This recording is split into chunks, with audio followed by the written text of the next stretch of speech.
Olá, sejam bem-vindos a mais uma edição do Linha de Frente, onde a gente conversa com personalidades que nos ajudam a entender a Bahia pelo lado da economia, pelo lado dos negócios, do turismo, da cultura e, sobretudo, da política. Eu tenho aqui hoje a presença de um político muito conhecido aqui na capital. Afinal de contas, Ricardo Almeida está no segundo mandato como vereador na Câmara Municipal de Salvador e é nosso convidado aqui no Linha de Frente. Ricardo, seja bem-vindo, é bom te conhecer, receber mais uma vez aqui no Linha de Frente. Obrigado, Pablo. Um prazer nosso também poder estar aqui conversando um pouco sobre política e, de qualquer forma, dando satisfação à população que merece de nós, políticos, esse retorno, né, daquilo que estamos fazendo. Você está no segundo mandato na Câmara de Vereadores, você também tem uma atividade religiosa muito intensa, você é pastor.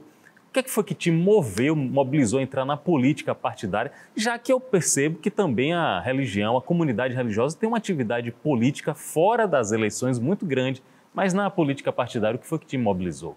Pablo, na realidade, uma expectativa de chamado. Política para nós que somos cristãos é vocação. Não dá para qualquer pessoa querer se arvorar na política. Nós entendemos que é uma vocação específica, é um sacerdócio. Como você ser pastor, para nós também tem esse significado muito sério de um chamado divino. E como isso se dá? Se dá por uma inclinação, por um desejo de participar mais ativamente. Eu era do mercado financeiro, trabalhei em banco durante 20 anos, nos maiores players do mercado, fui do Bradesco, fui do Citibank, fui do Itaú, e pedi demissão para ir para a política. Então, o meu caminho já como gerente regional do Banco Itaú, ganhando um bom salário, tendo um reconhecimento profissional ao longo desses 20 anos de carreira, e eu simplesmente decidi que deveria me lançar nessa vocação que sempre senti.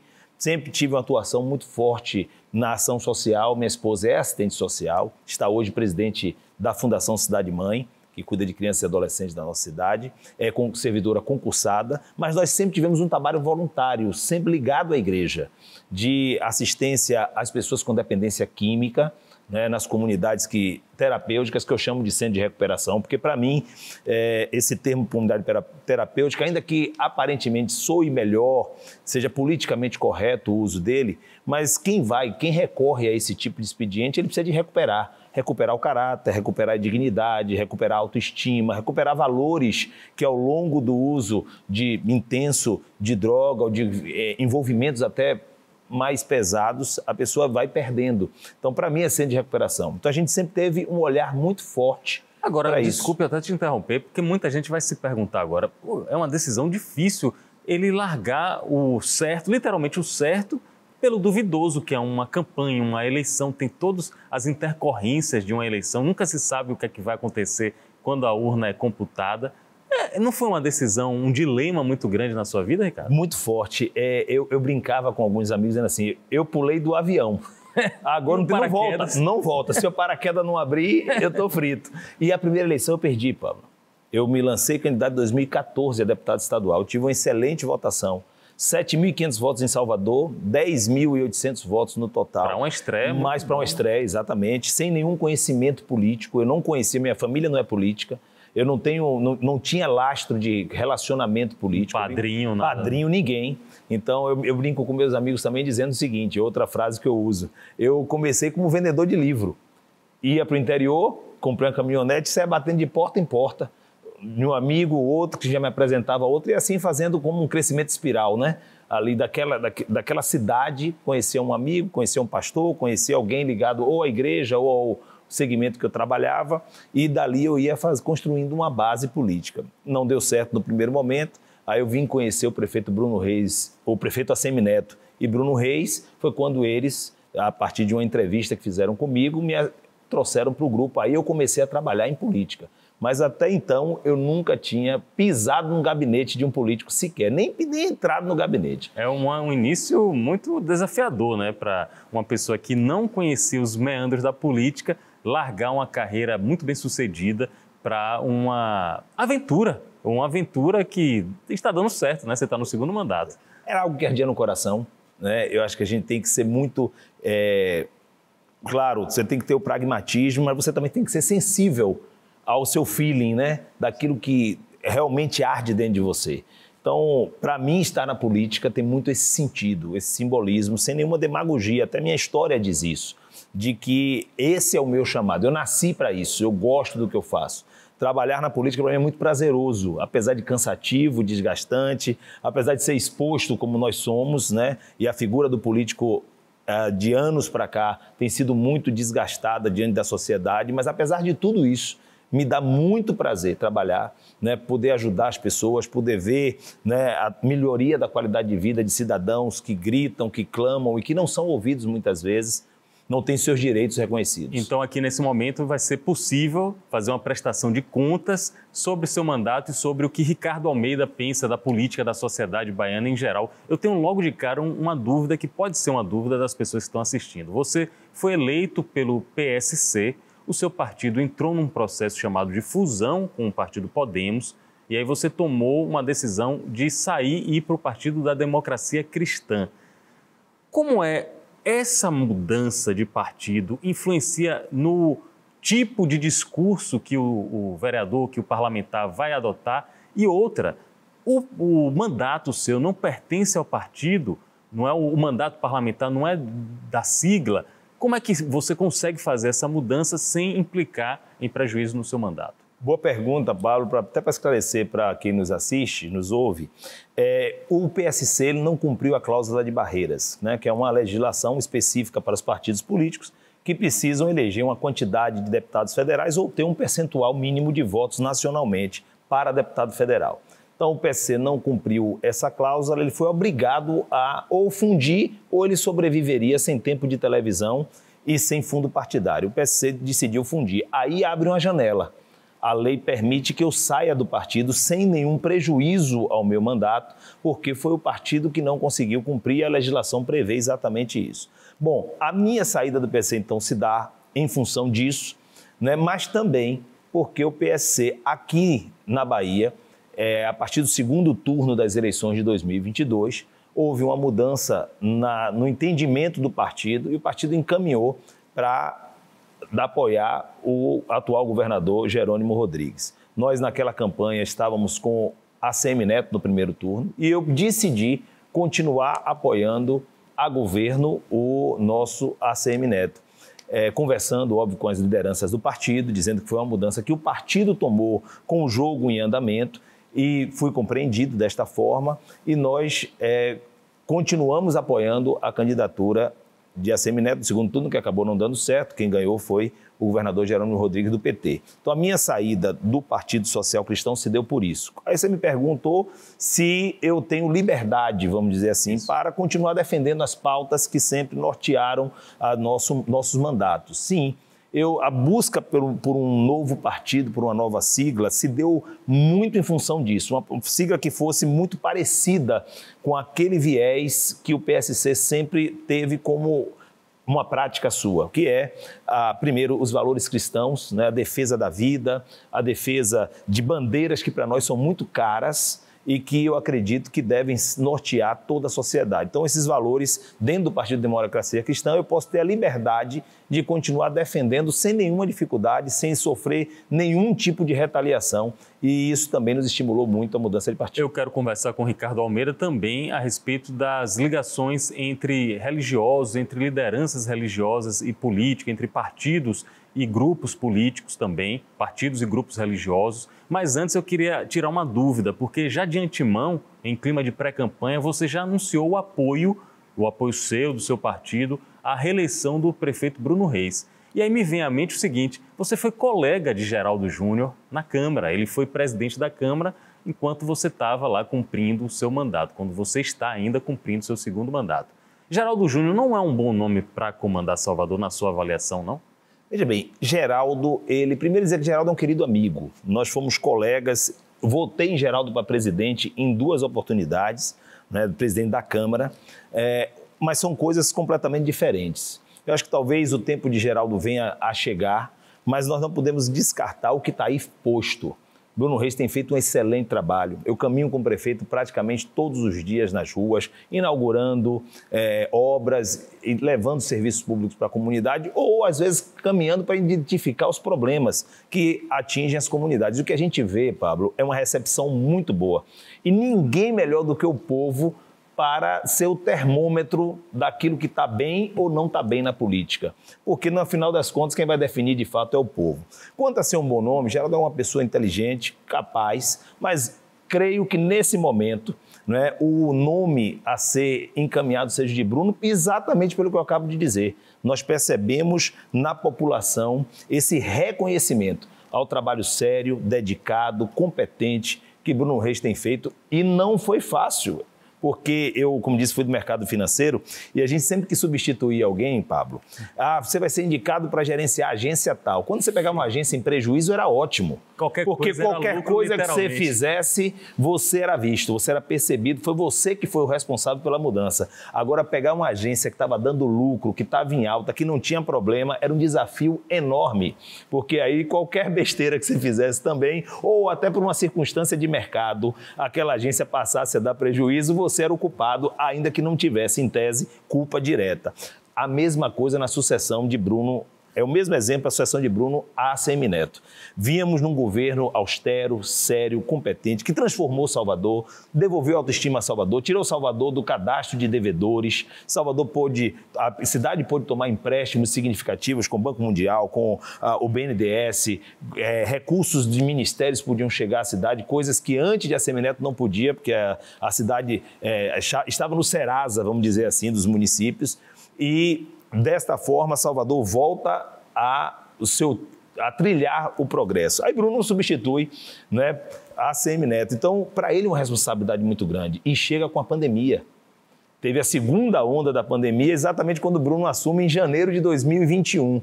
Então, observe que foram vários desafios e, não obstante esses desafios, Bruno consegue se consolidar como um excelente gestor, dando continuidade ao brilhante trabalho que a ACM Neto fez dentro de Salvador, o que prova, por si só, que nós estamos no caminho certo, que nosso encaminhamento é, sim, pela manutenção deste governo. Você falou das lideranças religiosas. Nós somos, os políticos, um retrato da sociedade, Pablo. Então, o percentual de vereadores, de deputados, seja nas assembleias ou na Câmara Federal, ele tem que refletir a sociedade. Então, nós temos vereadores que acreditam no aborto, na legalização de drogas, outros querem a liberação de armas, outros acreditam no homeschooling. Então, vamos trazer aqui alguns temas mais polêmicos. Ou seja, isso é um retrato da sociedade. E os evangélicos, os cristãos, os que defendem valores e princípios cristãos também estão lá, porque são retrato dessa mesma sociedade. Com certeza. E aí eu queria abrir um parênteses, porque muitas vezes se coloca no mesmo bolo. Vou fazer uma comparação, você me corrige se eu estiver errado. Se a gente disser assim, ali é americano. Tem tantos países na América que você pode ser qualquer um. Ali é brasileiro, tem 27 unidades da federação, você pode estar em alguma delas. O mineiro é muito diferente do acreano, o baiano é diferente do gaúcho. Aí me preocupa quando fala assim, os evangélicos na política. Primeiro que são vários tipos de credos, várias igrejas diferentes que estão juntas, colocadas no mesmo rótulo. Às vezes você não se sente injustiçado quando tem um caso, por exemplo, de um pastor de determinada igreja X ou de um político que é ligado à igreja X e aí colocam tudo no mesmo balaio. É evangélico na política, então é malfeitor, digamos assim. Não dá uma sensação de estar todo mundo generalizando isso, não? De fato, Pablo, a gente sofre isso, né? O que a gente percebe muitas vezes, nós somos vítimas e não nos vitimizamos, é diferente. De intolerância religiosa praticamente todos os dias, porque tudo que eu falo é porque é evangélico, é porque é cristão, é porque é pastor. As pessoas levam em consideração, às vezes, o rótulo da minha crença para, de alguma forma, tentar desqualificar qualquer pensamento ou posicionamento meu, diferente de outras crenças, de outros vereadores e vereadoras que lá estão e que professam outras crenças. A diferença é que nós não nos vitimizamos, nós nos posicionamos mas sem criar o vitimismo, sem ficar ofendido, sem atrair para nós a atenção para esse tipo de coisa. Mas o fato é, nós representamos a sociedade, o segmento evangélico na sociedade, o cristão, somos mais de 60% se considerarmos católicos e evangélicos, porque são os cristãos, e se considerarmos só os evangélicos, somos 40%, e em breve, segundo o IBGE, até 2050, mais de 70% da população será evangélica no ritmo de crescimento que as igrejas estão. Como é que essa fatia da sociedade não seria representada na política? Pois é, rapaz, agora pense você, são cidadãos, pagam impostos, têm suas vontades, seus desejos, suas expectativas, e a política, a gente sabe que tudo passa pela política. A gente não tem nada que se defina na sociedade que não passou pela política. Eu costumo brincar dizendo assim, um copo de água que a gente bebe está impregnado de decisões políticas. Verdade. Porque quem define se eu tenho água ou não na minha torneira é uma decisão política. A qualidade da água que chega na minha torneira é uma decisão política e o preço que a água chega na minha torneira é uma decisão política. E copo de água, que é o bem mais básico que consumimos no dia a dia. Eu falo isso, uso esse exemplo exatamente por ser a coisa mais corriqueira, necessária e mais básica.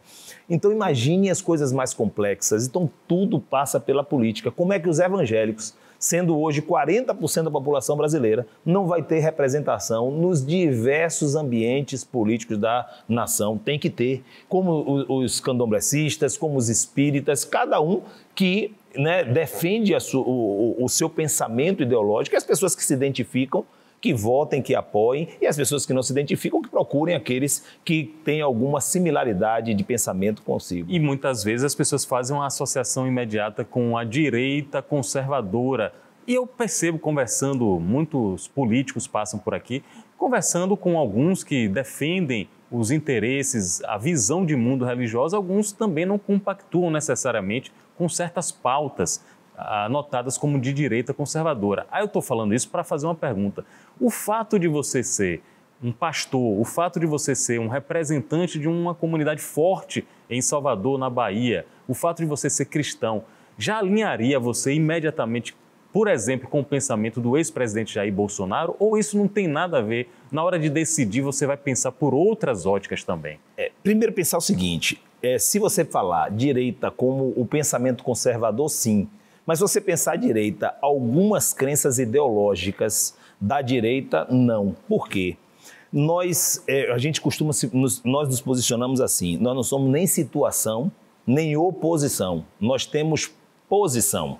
E o que nós precisamos ter é posição, ou seja, eu preciso saber aquilo que, para a minha crença, já que eu estou ali representando o que creio, se aqueles valores, se aqueles princípios, se aquelas ideias coadunam com o meu livro de fé e prática, que é a Bíblia. Ou seja, aquilo que está ali tem a ver com fraternidade, tem a ver com amor ao próximo, tem a ver com respeito às pessoas.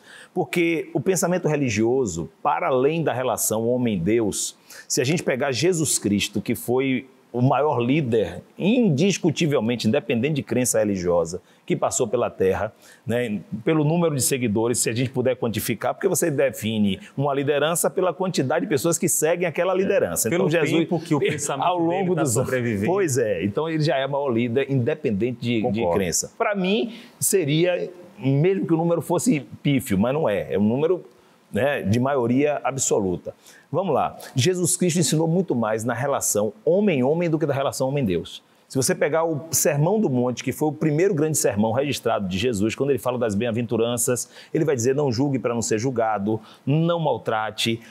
E ele resume toda a Bíblia em duas coisas. Primeiro, amar a Deus sobre todas as coisas, e a segunda, amar ao próximo como a si mesmo. E ele diz, se você fecha a Bíblia, ele diz assim, se eu fizer isso, eu fiz tudo que Deus quer. Eu estou salvo. Então é isso, cara. É muito além de ir para uma igreja, é muito além de ter uma fé professada, é muito além de carregar uma Bíblia embaixo do braço. Vai nas minhas atitudes no dia a dia, naquele momento em que ninguém vê. Porque é muito fácil seja cristão, vou usar o termo cristão porque é a pauta da pergunta, quando todo mundo está vendo. Aí é fácil ser virtuoso. Pois é, na rede social. Rapaz, na rede social, no Instagram, onde ninguém sabe o que é que está por trás daquilo ali. Mas é no dia a dia, é no trato do dia a dia, é nas coisas mais simples do dia a dia, como Jesus demonstrou na vida dele, que no caminhar dele, ele demonstrava quem ele era, sem precisar abrir a boca, sem precisar falar. Então, que as pessoas possam ler quem somos, sem precisar que a gente abra a boca. E é um pregador muito antigo disse assim, ó, pregue o evangelho em todo o tempo. E se for preciso, use as palavras. Legal, excelente frase. E porque o exemplo arrasta, né? Muito mais do que a palavra, que pode até te convencer de alguma coisa, mas é o exemplo que te leva para a verdadeira ação. Eu estou aqui numa conversa interessante com o Ricardo Almeida, vereador. Ele foi o 7º vereador mais votado nesta legislatura. Está falando sobre o mandato dele e também sobre o pensamento que ele tem para a sociedade como um todo. No seu mandato, geralmente eu converso com as assessorias antes e eles me passam um resumo de como tem sido o mandato. Tem uma questão do seu mandato que se destaca muito, que é o olhar, que eu diria o olhar mais sensível às pessoas que têm fibromialgia, uma doença de uma complexidade muito grande, uma doença de difícil diagnóstico e que tem repercussões enormes na vida da pessoa. O que é que você fez pelos pacientes portadores de fibromialgia? Está aí na prática o que nós falamos há pouco, né? Então, os portadores de fibromialgia me procuraram no meu gabinete através de uma amiga minha que é portadora da síndrome e ela era presidente de uma das associações e me levou o problema. Eu não conhecia a fibromialgia, como é uma doença ainda muito desconhecida por grande parte da população. É até importante ser ela teve a CID da fibromialgia recente. Ou seja, ela foi documentada recentemente. Isso, academicamente reconhecida recentemente. Hoje o INSS tem dificuldade de reconhecer, mas já reconhece em alguns casos a necessidade de afastamento. Mas aí essa pessoa me apresentou. E o que foi que eu fiz, Pablo? Eu comecei a estudar sobre o assunto. Não só estudar alguns artigos, né, médicos, acadêmicos, mas também criar ambientes onde eu pudesse entender. Então eu comecei a criar agendas na Câmara, com audiências públicas, onde eu convidava médicos, advogados, e esse grupo de fibromialgia me ajudava em quem seriam as pessoas mais habilitadas a estarem ali, e eu tive a felicidade de ouvir pessoas que eram portadores de fibromialgia e que eram médicos, psiquiatra, gastro, advogado, trabalhista. Então, eles começaram a trazer a visão profissional aliada à vivência deles. E eu pude perceber algumas necessidades dos fibromialgicos. Primeiro, a necessidade de visualização, de reconhecimento, de credibilidade à dor que eles passam. Porque a pior dor, a fibromialgia, ela é uma síndrome que ataca os músculos, nervos e todo acaba trazendo dano para todo o sistema nervoso da pessoa. Ela desencadeia a depressão e ela desencadeia uma série de outras doenças, não só psicossomáticas ou de fundo psiquiátrico, mas também de fundo orgânico, porque tem que tomar muita medicação e aí você tem úlcera, você tem gastrite e uma série de complicações no fígado, porque essa medicação acaba agredindo alguns órgãos, né, de tão forte que precisam ser as doses. E aí eu comecei a perceber o seguinte, a primeira necessidade era de visualização. Nós criamos o Dia da Consciência da Fibromialgia, que é o dia 12 de maio. Já havia em algumas capitais do Brasil, mas aqui não tinha. Nós criamos.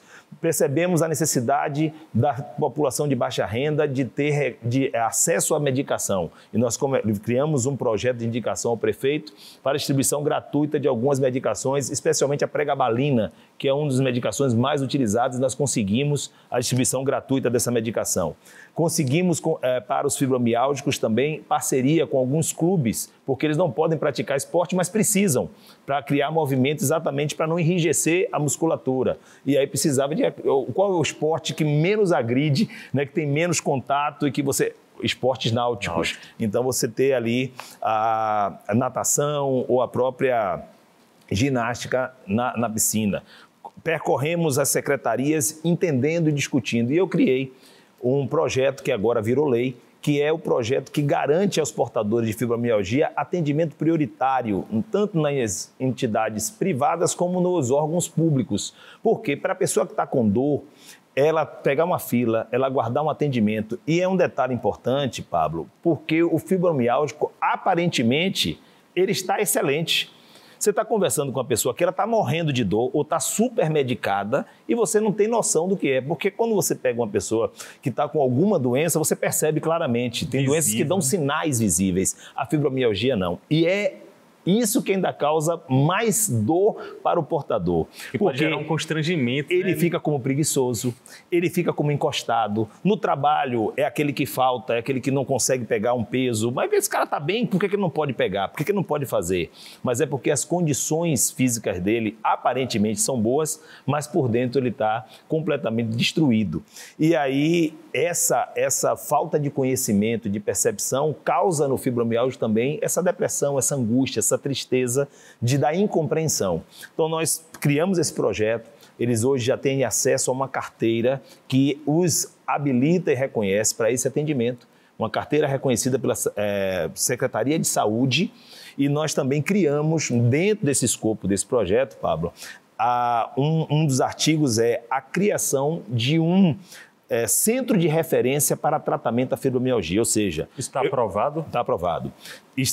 Demorou um pouco a regulamentação porque precisava exatamente de elementos. Como é que vai provar que a pessoa, como é que vai reconhecer? Há um caminho para isso ser feito. Da mesma forma, o centro de referência. Porque você vai ter, só para ficar claro, mais fácil para a compreensão, o centro de referência é um grande posto de saúde, mas voltado especificamente para aquela situação, ou seja, aquele posto de saúde, entre aspas aqui, aquele centro de referência, vai atender especificamente portadores de fibromialgia. Então você vai ter ali, multidisciplinarmente, uma equipe de médicos que vão reconhecer, vão conhecer o problema e vão, de forma multidisciplinar, atuar para minimizar a dor e o sofrimento desses portadores. E na sua pesquisa, agora eu fiquei com uma dúvida, na sua pesquisa você conseguiu identificar qual o percentual da população que sofre de fibromialgia?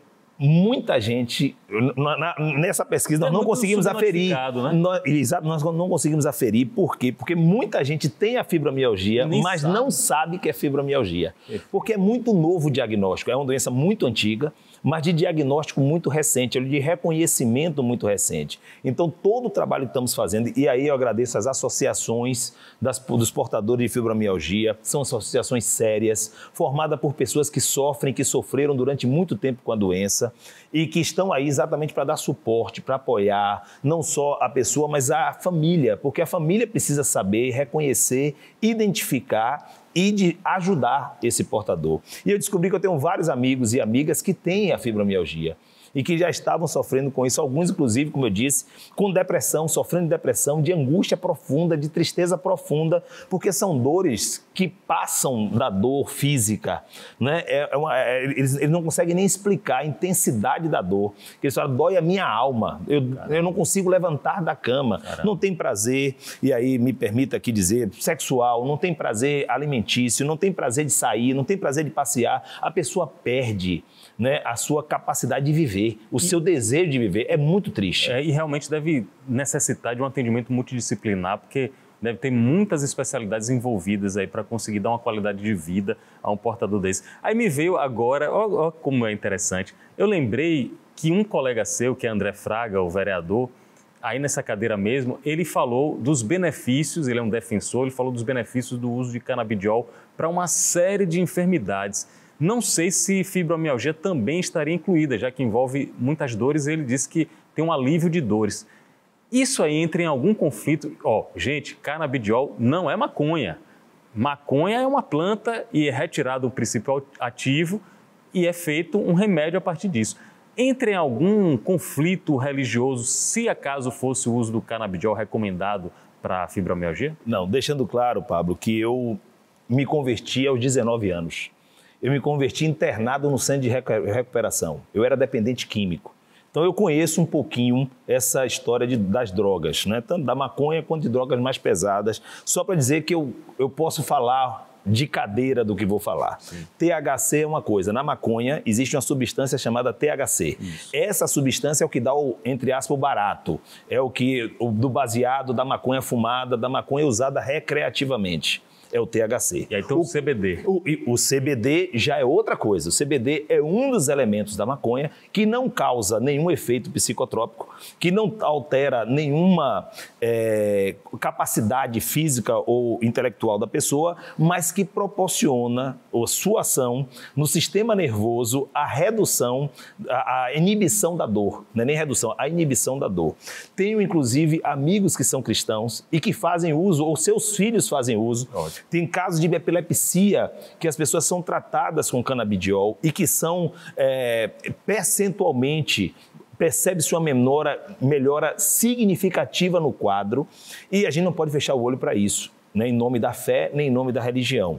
Estamos falando de duas coisas diferentes, eu vou reiterar. Uma coisa é a maconha para uso recreativo com a sua substância que causa alteração psicotrópica. Outra coisa, nós estamos falando do CBD. E foi bom você perguntar isso, porque estudo já está sendo avaliado. Existe um grupo, inclusive, de uma das associações de fibromialgicos que defende o uso do CBD para o tratamento e já fazem uso. Claro, volto a dizer, como a doença ela é de diagnóstico recente, pelo menos como doença, estabelecendo a fibromialgia, o estudo é mais recente ainda. Então, você ainda não tem como quantificar isso, mas já se percebe uma grande melhora. Um dos portadores é Paulo de Tarso, foi uma das pessoas que me procurou no gabinete naquela primeira reunião que eu lhe disse que tive em 2017, onde eu procurei me inteirar, e ele é um dos defensores de que o CBD seja um dos medicamentos para minimizar a dor da pessoa portadora da fibromialgia. Estou com o Ricardo Almeida, vereador aqui da Democracia Cristã em Salvador, conversando com a gente.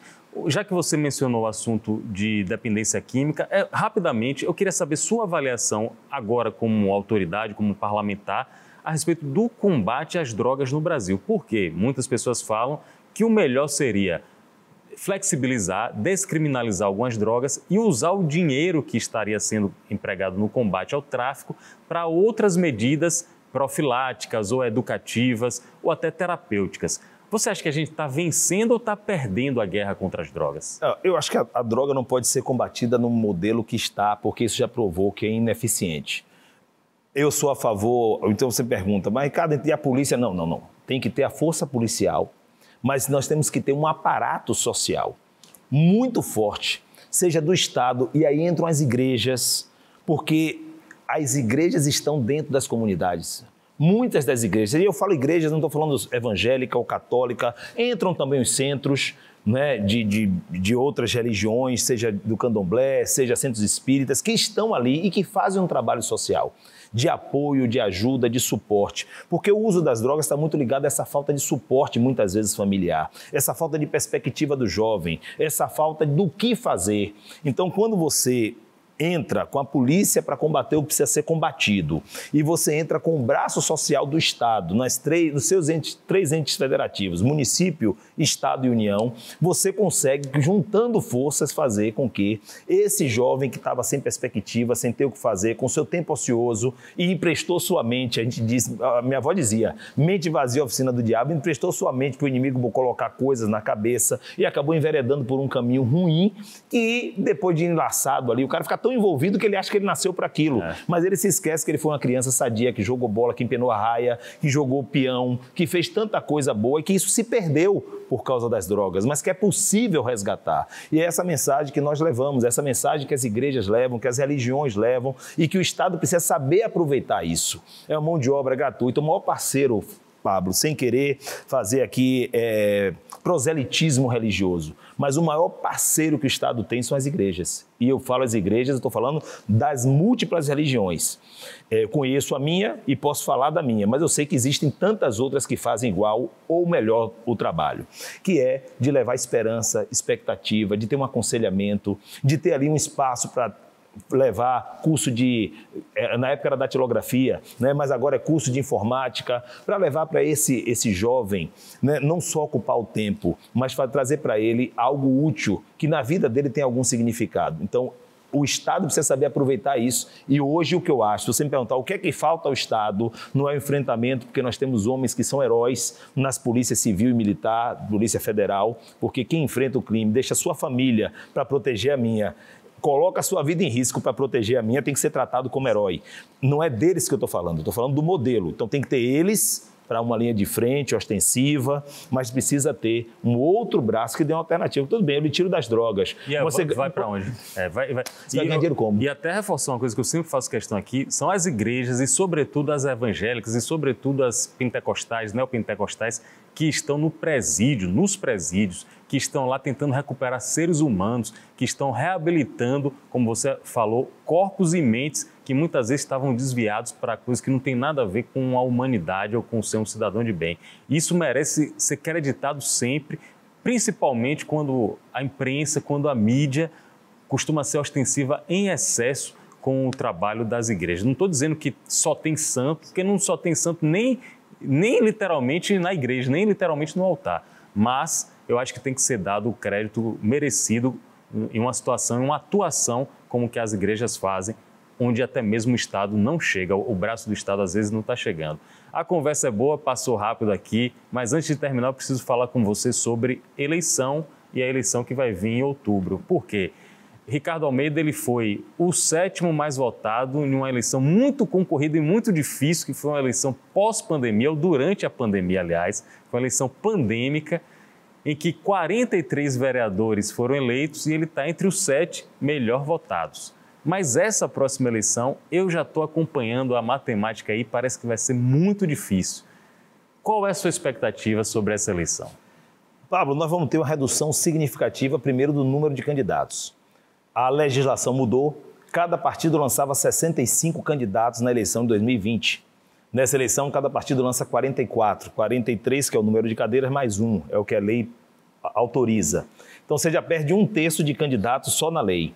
Mas aí você tem outro fator, que são as federações e fusões. Os partidos que federam, os partidos que se fundem, eles viram um partido.